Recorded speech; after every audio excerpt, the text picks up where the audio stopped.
আজকের এই দিনটা ছিল খুব স্পেশাল। তার কারণ আজকে ছিল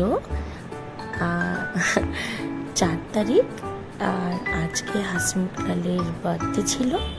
এবং 4th of অক্টোবরে যেহেতু কোকোর বার্থডে, তো মানে কোকো আমাদের কাছে এসেছিল সব থেকে বড় গিফট হয়ে।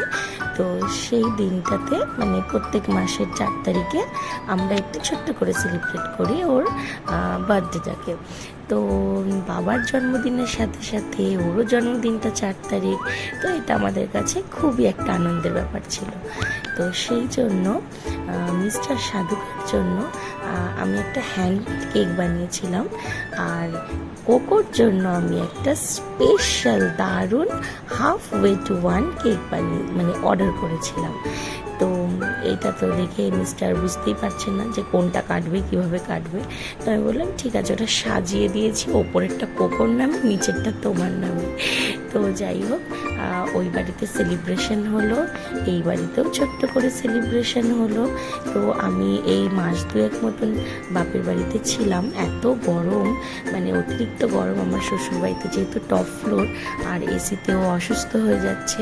তো আমি কটা দিন একটু ঘুরে গেলাম।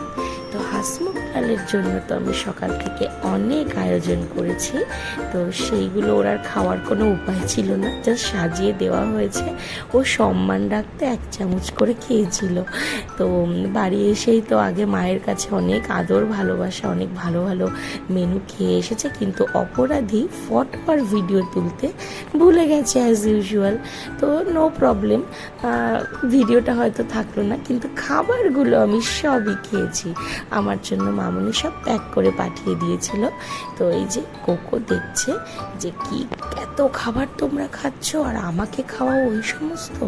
হ্যাঁ, আমাকে তোমরা ওই সব খাওয়াও আর এইসব তোমরা খাচ্ছ, দুষ্টু পাজি। তো এই যে হাসমুখলালের ওপর আবার অত্যাচার।